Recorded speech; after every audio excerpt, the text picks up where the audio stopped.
요즘 저도 새로운 일터를 좀 다니고 있는데 여러 가지 새로운 일을 배우는 것, 또 새로운 인간관계를 해야 되기 때문에 솔직히 한 주간을 지내는 것이 많이 힘들었습니다. 지금까지 인생을 너무 편하게 살아온 거 아닌가 하는 생각을 하기도 했고요. 배우고 생각해야 될 것이 많다 보니까 하루 종일 정신이 너무 없어요. 어떻게 시간을 보면 이제 벌써 끝날 시간이네? 이렇게 하루하루를 보냈어요. 참 힘들다 이런 생각을 하면서 이렇게 힘든 일들을 잘 이겨내시고 또 믿음으로 살아가신 우리 하늘땅교회 성도님들 생각이 많이 났습니다. 그래서 오늘은 한 주간 삶을 믿음으로 잘 승리하고 이 자리에 오신 우리 성도님들에게 꼭 이 말씀을 전하고 싶습니다. 정말 수고하셨습니다. 네. 그래서 저는 한 주간 우리가 일상에서 부딪히는 많은 문제, 어려움들을 어떻게 하면 그것들을 믿음으로 잘 극복하고 이겨낼 수 있을까 하는 생각을 해보았습니다. 아무리 우리가 크리스찬이고 믿음의 사람이라 해도 이 땅에서 우리가 많은 문제들은, 어려움들은 우리를 지치게 하고 또 절망하게 할 수 있는 그런 많은 요소들을 갖고 있기 때문입니다. 뭔가 특별한 지혜로운 방법이 있을까요? 아무리 생각해도 세상에 그런 방법은 없는 것 같습니다. 있다고 하더라도 한계가 있을 것이고요. 결국 그 해답은 하나님께서 우리에게 주신 복음으로, 그 복음의 능력으로 살아가는 것 외에는 없는 것 같습니다. 네. 그것은 이 땅을 살아가는 우리가 미운 오리 새끼가 아닌 하나님의 백조라는 사실, 우리 신분을 깨달을 때 그때만 가능한 것입니다.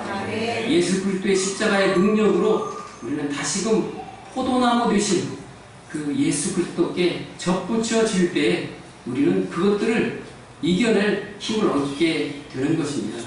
요한복음에는 포도나무 비유가 나오죠. 요한복음 15장 5절, 나는 포도나무요 너희는 가지라. 그가 내 안에, 내가 그 안에 거하면 사람이 열매를 많이 맺나니 나를 떠나서는 너희가 아무것도 할 수 없습니다. 인간은 아담과 하와의 범죄 이후에 하나님을 떠나 잘려나간 가지와 같이 되고 말았습니다. 하나님을 떠난 우리 인생은 살면 살수록 어쩌면 말라가는 가지와 같습니다. 그것이 타락한 우리 인생의 본질입니다. 노력하고 노력을 해도 우리는 말라가는 가지에 불과합니다. 그것은 하나님을 떠난 우리의 실존이었습니다. 그래서 2000년 전에 예수 그리스도께서 이 땅에 오셨습니다. 잘려나간 가지와 같은 우리를 다시 나무에 접붙여 살리시기 위하여, 우리를 구원하시기 위하여 예수 그리스도께서 십자가에 피 흘려 죽어주셨습니다. 드디어 우리는 예수 그리스도를 믿음으로 접붙임을 받은 포도나무로 다시 살아나게 되었습니다. 이제 우리는 주님 안에 붙은 자가 된 것입니다. 이것은 우리의 새로운 실존입니다. 이것이 복음입니다. 접붙인 포도나무의 가지는 이제부터 포도나무에 붙어서 나무가 공급하는 영양분으로 살아갈 것입니다. 내 노력만으로 살아가지 않을 것입니다. 하나님이 공급하시는 능력의 힘으로 살아갈 것입니다. 내게 능력 주시는 자 안에서 내가 모든 것을 할 수 있느니라. 내게 능력 주시는 분, 내게 일할 힘을 주시는 분, 내 생명의 창조자와 주관자가 되시는 분, 그분을 인정하고 의지하고 기대하는 삶을 우리는 살아가게 되는 것입니다. 믿음으로 우리는 이 땅에서 승리하고 영생을 소유한 천국의 시민으로 살아가는 것입니다. 그러나 우리는 우리의 신앙이 시들시들해지고 불신앙이 우리 안에 스며들기 시작하면 인본주의적인 생각들이 우리를 지배하기 시작합니다. 사는 것이 힘이 들어지죠. 내 힘으로 모든 것을 감당하다 보면 우리는 지칠 수밖에 없습니다.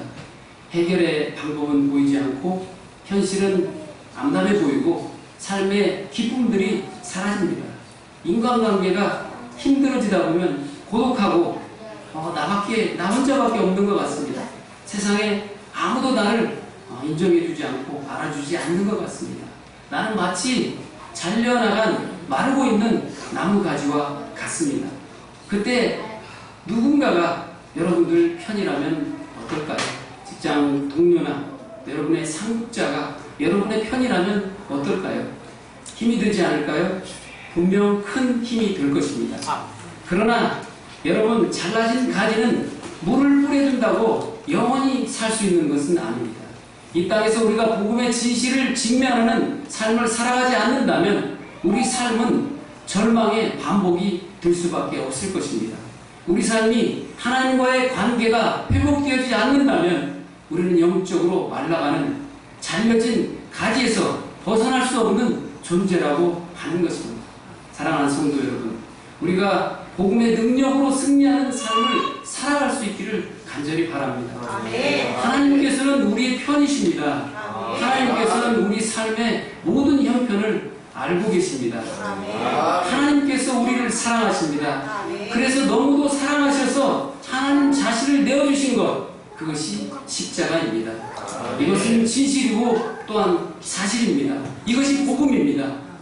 우리는 이것을 믿는다고 하면서도 어쩌면 너무 인본주의적 그런 사상들에 물들어서 또 세상에 물들어서 이것들을 느끼고 살아가지 못할 때가 너무 많은 것 같습니다. 이제 우리는 내 힘만으로 모든 것을 해결하려는 잘못된 습관들을 버려야 합니다. 우리가 이 땅에 살아가는 힘의 원천이 되시는 하나님 아버지를 의지하고 기대하는 삶을 살아가야 합니다. 우리는 예수 그리스도의 복음의 능력으로 다시 태어난 자들이기 때문입니다. 이것은 영적인 진실입니다. 우리 모두는 이 땅을 살아가는 어려움 가운데 주님은 포도나무요 나는 가짐을 깨닫게 되어질 때 그때 진정한 평안과 감사를 누리게 되어질 것입니다. 우리가 크리스찬이어도 믿음으로 산다고 해도 고난도 오고 어려움도 올 것입니다. 그러나 죽기에 붙어있는 가지를 누가 능히 꺾을 수 있겠습니까? 주님께서 우리가 천국 가는 그날까지 우리를 붙잡아 주실 것입니다. 주님은 포도나무요 우리는 가지입니다. 바람이 우리를 흔들 수는 있지만 폭풍이 올 수도 있지만 우리가 휩쓸리지 않을 것은 주께서 우리의 나무라는 변하지 않는 사실 때문입니다. 사도행전 4장 12절 다른 이로서는 구원을 받을 수 없나니 천하 사람 중에 구원을 받을 만한 다른 이름을 우리에게 주신 일이 없음이라 하였더라. 요한복음 3장 16절 하나님이 세상을 이처럼 사랑하사 독생자를 주셨으니 이는 그를 믿는 자마다 멸망하지 않고 영생을 얻게 하려 하시니라. 로마서 5장 8절 우리가 아직 주인 되었을 때 그리스도께서 우리를 위하여 죽으심으로 하나님께서 우리에 대한 사랑을 확증하셨느니라. 저는 우리 하늘땅교회 성도 여러분 모두가 복음의 능력으로 충만하시기를 간절히 바랍니다. 세상이 감히 건들 수 없는 건들어도 복음의 능력 때문에 꿈쩍하지 않는 바위와 같은 반석과 같은 믿음의 소유자들이 모두 되시기를 예수 그리스도 이름으로 축원합니다.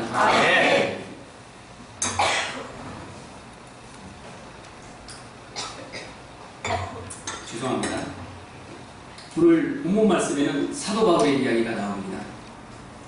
유대인 중에 유대인이요 바리새인 중에 바리새인이었던 사도 바울. 그래서 예수 그리스도를 믿는 이들을 핍박하고 감옥에 집어넣고 복음을 전하던 스데반 집사를 죽이는데 앞장섰던 사도 바울. 그러나 그는 예수 그리스도를 믿는 자들을 핍박하러 가던 다메섹 도상에서 예수 그리스도를 만나 회심하게 됩니다.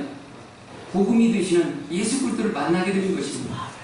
부러울 것 없이 잘 나가던 사도 바울은 이제 학식과 명예와 돈, 권력 모든 것을 대설물처럼 버리고 이방 땅에 복음을 전하는 사도가 되었습니다. 세상에서 잘 나가던 사도 바울이 왜 자신의 모든 것들을 버리고 이런 일을 할까요? 복음 때문입니다. 복음을 깨닫게 된 사도 바울은 주의 일을 위해 모든 것을 내려놓고 자기 인생을 거는 것입니다. 그런데 이런 사도 바울이 오늘 복음을 전하다가 감옥에 갇히고 마는 것입니다.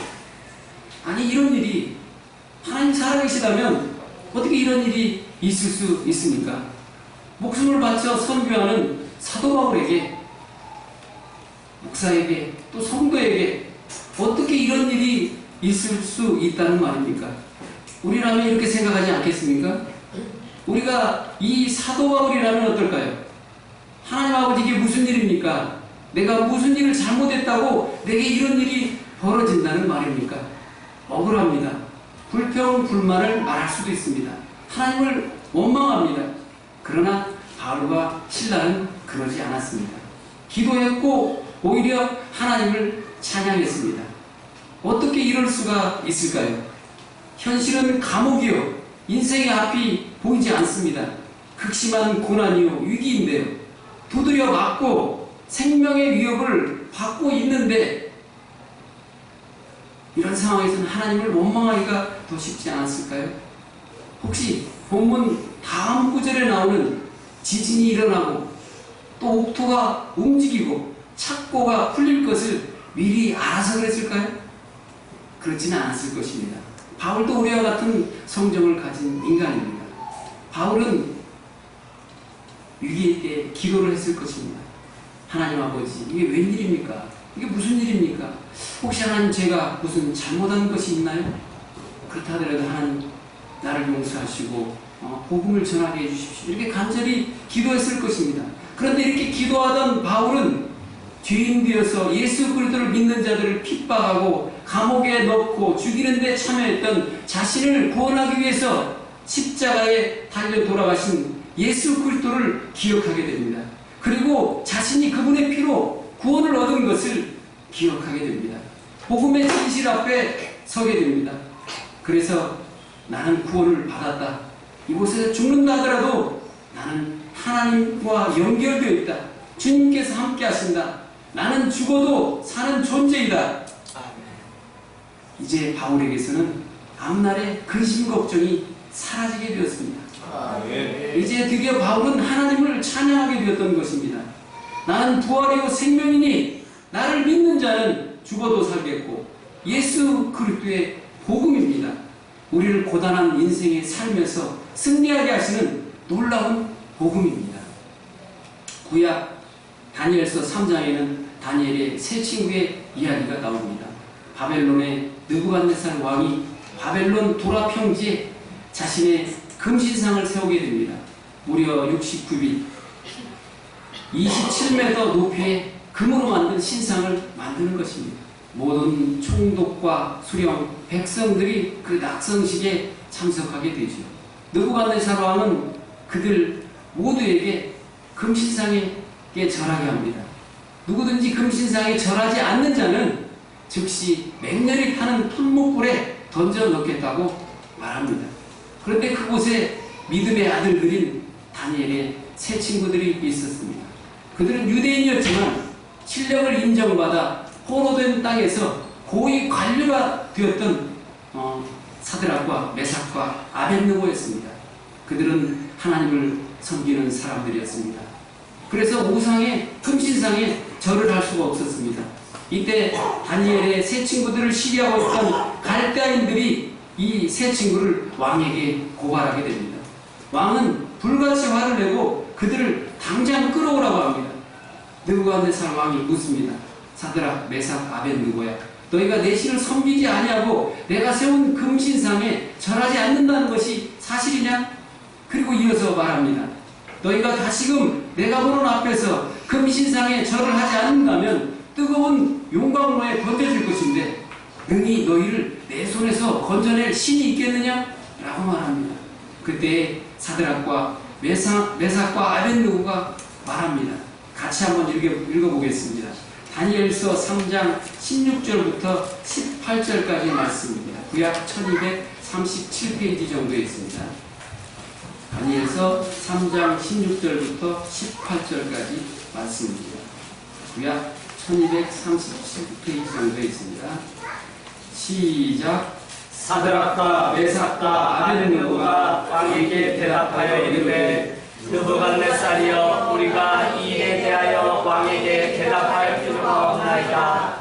왕이여, 우리가 섬기는 하나님이 계시다면 우리를 맹렬히 타는 풀무불 가운데서 등이 건져내시겠고 왕의 손에서도 건져내시리이다. 그렇게 하지 아니하실지라도 왕이여 우리가 왕의 신들을 섬기지도 아니하고 왕이 세우신 그 신상에게 절하지도 아니할 줄을 아옵소서. 아멘. 아니 이게 무슨 말입니까? 능히 건져내시겠고 그리 아니하실지라도 죽음과도 바꿀 수 없는 믿음, 그것은 무엇일까요? 왜일까요? 그것은 부활의 신앙입니다. 나는 부활이요 생명이니 나를 믿는 자는 죽어도 살겠고, 이런 믿음이 있었기에 사드락과 메삭과 아벳느고는 믿음을 지킬 수 있었습니다. 이 믿음은 그들을 승리할 수 있도록 그 믿음이 이끈 것입니다. 성경에는 또 우리가 상식적으로 이해할 수 없는 말도 안 되는 얘기가 있죠. 믿지 않는 사람들이 이걸 가지고 많이 또 얘기를 하잖아요. 자신의 아들을 제물로 바치는 이야기입니다. 아브라함의 이야기입니다. 여기도 동일한 부활신앙의 이야기가 등장합니다. 어찌 부모가 자신의 자녀를 제물로 드릴 수 있겠습니까? 더구나 100세 얻은 독자를 어찌 제물로 드릴 수 있단 말입니까? 제대로 된 부모라면 자신은 제물로 드릴 수 있을지 모르지만 이것은 불가능할 것입니다. 하지만 아브라함은 믿음으로 이삭을 드립니다. 히브리서 11장 17절부터 19절까지 말씀. 아브라함은 시험을 받을 때 믿음으로 이삭을 드렸으니 그는 약속들을 받은 자로되 그 외아들을 드렸느니라. 그에게 이미 말씀하시기를 내 자손이라 칭할 자는 이삭으로 말미암으리라 하셨으니 그가 하나님이 능히 이삭을 죽은 자 가운데서 다시 살리실 줄로 생각한지라. 비유컨대 그는 그를 죽은 자 가운데서 도로 받은 것이니라. 아브라함에게는 확고한 부활의 신앙이 있었던 것입니다. 그 부활의 확고한 신앙이 아브라함을 아브라함이 되게 한 것입니다. 우리 역시 이 부활의 신앙 안에서 이 땅을 살아가야 합니다. 아멘. 부활의 신앙은 우리를 이 땅의 삶에서 믿음으로 살아갈 수 있게 하는 변치 않는 동력입니다. 요한복음 11장을 보면 마리아와 마르다의 이야기가 나옵니다. 평상시 예수님을 존경하고 사랑했던 이 두 자매였지만 오빠의 죽음으로 큰 시르에 빠진 이 두 자매는 예수님께 불평과 불만을 쏟아냅니다. 예수님 어째서 이렇게 늦게 오셨나요? 주님이 조금만 빨리 오셨으면 우리 오빠가 살아났을 텐데. 예수님에 대한 서운함이 넘쳐나는 것입니다. 사랑하는 오빠의 죽음 앞에 어쩌면 이것은 당연한 것일 수도 있을 것입니다. 불신앙이 이 두 자매를 짓눌렀습니다. 예수님께서는 불편하셨을 것 같은데도 불구하고 아무런 표현을 하시지 않으시고 이렇게 말씀하십니다. 나는 부활이요 생명이니 나를 믿는 자는 죽어도 살겠고. 이 말씀은 그냥 말씀이 아닙니다. 예수 그리스도 하나님이신 자신의 본질을 말씀하시는 것입니다. 나는 부활이요 생명이다. 그러므로 나를 믿는 자는 죽어도 산다. 사랑하는 할당교회 성도 여러분, 예수 그리스도의 이 말씀 앞에 다시 한번 우리 모두가 직면할 수 있기를 간절히 바랍니다. 아멘. 그러면 그 말씀은 우리 삶의 능력이 되어 부활이요 생명이며 다시 일어서는 삶을 창조하실 것입니다. 아멘. 또 우리가 이 땅의 삶에서 승리하기 위해서는 천국을 사모하는 믿음을 가져야 합니다. 아멘. 인간은 누구나 희망이 없이는 살아갈 수 없습니다. 그래서 어떤 이는 희망은 가난한 인간의 빵이다 라고 얘기한 사람이 있죠. 희망은 확실한 것이 아닙니다. 기대입니다. 그렇지만 그것은 연약한 인간의 삶에 용기를 준다고 하는 것입니다. 그러나 우리에게는 확실한 소망이 있습니다.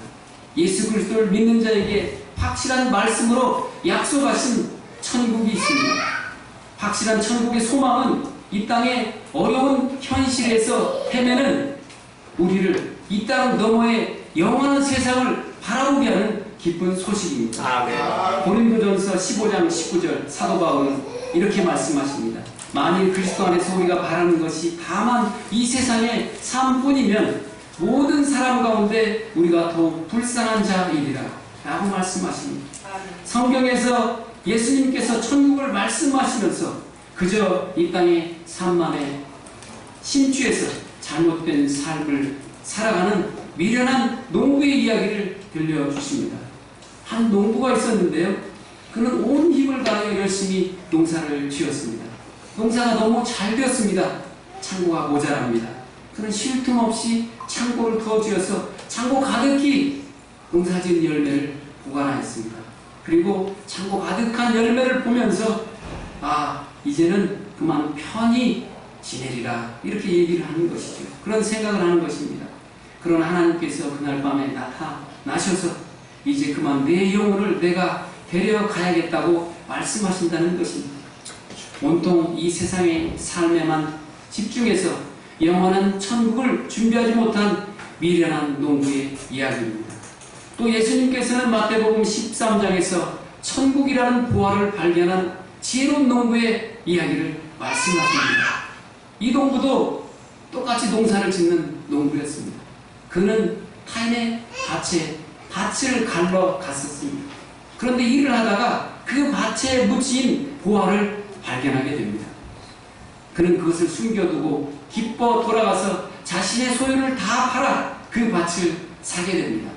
천국이라는 보화를 발견한 지혜로운 농부는 기뻐하며 천국을 준비하는 삶을 살아간다는 것입니다.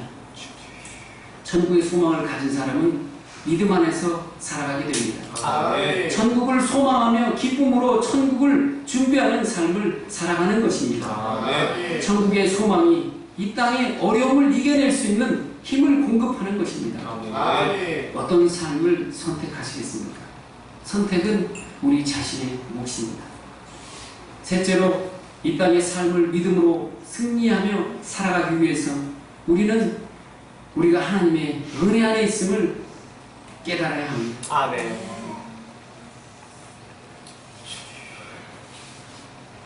제가 찬송을 한 곡 하려고 하는데 조금만 별로 잘은 못하지만 항상 좀 힘들 때 또 은혜로울 때 이렇게 부르는 찬송입니다. 내 영혼이 은총이고 중한 죄짐 벗고 보니 슬픈 마음 이 세상도 정문으로 하오나 할렐루야 찬양하세 내 모든 죄 사함받고 주 예수와 동행하니 그 어디나 하늘나라. 여기까지만 하겠습니다. 제가 찬송을 잘하지는 못합니다. 우리 삶이 하나님의 이것은 은혜 안에 있는 우리의 삶입니다. 우리의 삶이 하나님의 은혜 안에 있음을 깨닫는 순간부터 우리는 담대히 세상과 싸워 세상에 승리할 수 있습니다. 창세기 37장을 보면 요셉의 이야기가 나오죠. 요셉은 야곱이 모든 아내들 중 가장 사랑했던 라헬의 아들로서 아버지 야곱의 사랑을 듬뿍 받고 자라났습니다. 그렇지만 그것은 좀 더 자세히 바라보면 야곱의 편애였습니다. 배다른 형제들끼리 경쟁을 하면서 사는 집안에 편애받는 요셉을 보면서 다른 형제들이 시기 질투를 하는 것은 어쩌면 당연한 결과였는지도 모릅니다. 편애받는 아들은 겸손하기보다는 버릇이 없어지고 아나무인이 되기 쉬웠을 것입니다. 그 결과 형제들 간의 시기 질투는 더욱 심해지게 되고 결국 요셉은 죽임을 당할 처지에 놓이고 먼 타국의 노예로 팔려가 버리게 되는 것입니다. 하루아침에 타국의 노예가 되어버린 요셉은 얼마나 억울하고 불안하고 답답했을까요? 야곱 아버지를 따라서 하나님을 열심히 믿었던 요셉이었지만 감당하기 어려운 현실 앞에서 하나님께 불평불만과 억울함으로 불신앙을 갖고 있었을지도 모릅니다. 하나님이 어디 있어? 하나님 안 계신 거 아니야? 요셉도 어떤 면에서는 그랬을지도 모릅니다. 이유야 어떻든 자신에게 벌어진 현실의 일들을 감당하기 어려웠을 것입니다. 그러나 하나님의 은혜는 이런 요셉을 어루만져 주시죠. 상처받은 요셉에게 하나님께서 은혜를 허락하십니다. 성경은 하나님의 은혜가 요셉과 함께 했다고 이야기합니다. 창세기 39장 2절부터 여호와께서 요셉과 함께 하심으로 그가 형통한 자가 되어 그의 주인 애국 사람의 집에 있으니 그의 주인이 여호와께서 그와 함께 하심을 보며 또 여호와께서 그의 범사에 형통하게 하심을 보았더라. 받을 만한 자격이 없는 우리를 향하여 주어지는 하나님의 끝없는 사랑, 이것이 은혜입니다. 엄청난 시련 앞에서 절망한 요셉을 향하는 하나님의 은혜는 요셉을 다시 일으켜 세우는 것입니다. 절망하던 요셉이 하나님의 은혜를 깨닫기 시작하는 순간부터 요셉은 다시 일어서게 되는 것입니다. 드디어 요셉은 모든 역경을 뛰어넘어 노예로 팔려갔던 애국 땅의 총리가 되는 것입니다. 그리고 자신도 모르는 사이에 하나님의 계획을 이루는, 자기 가족을 구원하는 그런 도구로 사용되어지는 것입니다. 우리 역시 마찬가지입니다. 우리에게 주어진 견디기 힘든 현실을 묵상하지 말고 하나님이 우리에게 베풀어 주신 그 은혜를 묵상하는 우리 모두가 되기를 간절히 바랍니다. 요셉에게 빠져 죽을 수밖에 없는 물웅덩이가 아니라 살 수 있는 마른 웅덩이를 허락하셨던 하나님께서 동일하게 우리 삶을 지키시고 인도하신다는 것, 요셉에게 은혜로 함께 하셨던 하나님께서 우리에게도 동일하게 함께 하신다는 것을 기억하고 그 하나님께서 우리와 동일하게 함께 하신다는 것을 기억하고 또한 우리 삶에 주어진 은혜들을 묵상하고 묵상하는 우리 모두가 되기를 간절히 바랍니다. 아멘. 우리는 성경이 말씀하시는 말세를 살아가고 있습니다. 그래서 우리는 어느 시대보다 치열한 영적인 전쟁을 벌이며 살아가고 있습니다. 마귀는 이 세상의 가치관으로 우리를 포위시켰습니다. 돈이 최고고요, 권력이 최고라고 합니다. 또 마귀는 인본주의적인 지식으로 우리들의 생각을 가득 차게 했습니다. 내 인생의 주인은 나다. 내 힘으로 모든 것을 해결할 수 있다. 인간은 우연히 태어난 거다 라고 속삭입니다. 마지막으로 마귀는 우리를 믿음으로 이어주는 하나님의 은혜라는 통로마저 막으려 합니다. 감사할 게 없다. 불평할 게 너무 많다. 세상은 불공평하다. 돈이 최고다. 권력이 최고야. 그러나 이것은 하나님의 은혜를 막는 마귀의 방법에 불과합니다. 믿지 않는 이들의 생각입니다. 저도 일을 하다 보면 주위에 많은 믿지 않는 분들을 만납니다. 불평, 불만과 인본주의 사상으로 가득 찬 그들이 너무도 불쌍하게 보일 때가 많습니다. 불신앙은 우리에게 주어진 하나님의 놀라운 은혜를 볼 수 없게 만들고 생각할 수 없게 만드는 요소입니다. 눈에는 보이는 것 없고 손에는 잡히는 것 없고 귀에는 들리는 것이 없어도 믿음의 눈으로 보면 하나님의 은혜가 우리를 둘러싸고 있습니다. 어려울 때는 사방에 적밖에 세상은 커 보이고 하나님은 안 계신 것 같습니다.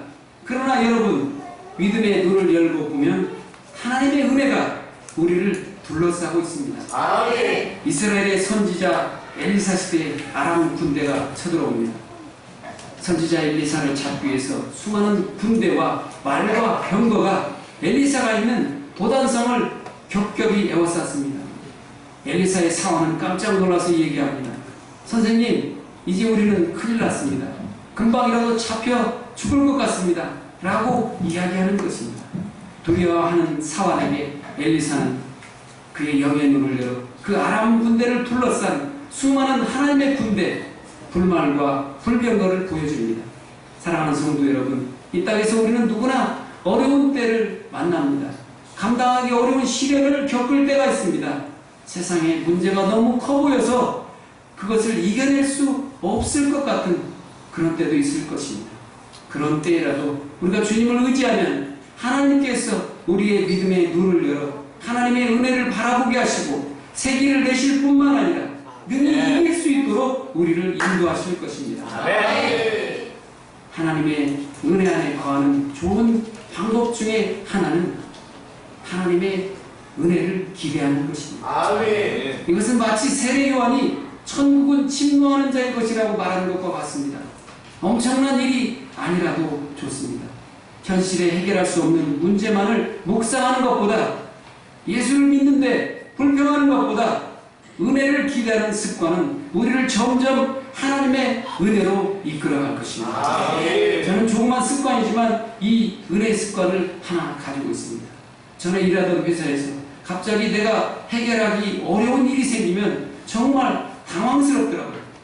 제가 이곳에서는 목사이지만 그곳에서는 신참 직원에 불과합니다. 당황스럽고 불안합니다. 그러면 그곳에 가면서 하나님의 은혜를 기대하는 것입니다. 하나님 아버지, 이것은 제 힘으로는 해결하기 어려울 것 같아요.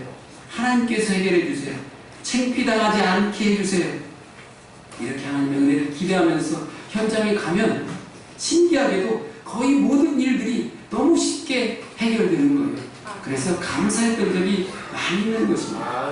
또 간단히 집 앞에 차 한 대를 주차할 때도 항상 차가 밀려요. 세울 곳이 없어요. 그런데도 저는 그런 생각을 합니다.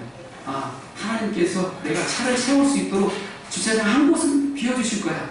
이런 기대를 하면서 가는 거예요. 놀랍게도 여러분, 그 확률이 엄청 높아요. 물론 비워져 있을 때는 감사하고 아니면 할 수 없어요. 하나님의 은혜를 기대하는 것은 믿음의 삶입니다. 하나님의 은혜를 기대하는 것은 자녀되는 권리입니다. 하나님의 은혜를 기대하는 삶은 우리를 하나님의 은혜로 이끈다는 사실을 우리가 꼭 기억하고 살아가는 우리 모두가 되기를 예수 그리스도의 이름으로 권면합니다. 부활의 신앙으로, 천국을 사모하는 신앙으로, 하나님께서 주신 은혜를 날마다 묵상하며 살아감으로 믿음으로 세상을 이겨내시는 우리 하늘땅교회 성도님들 한 분 한 분이 되시기를 예수 그리스도의 이름으로 간절히 축복합니다.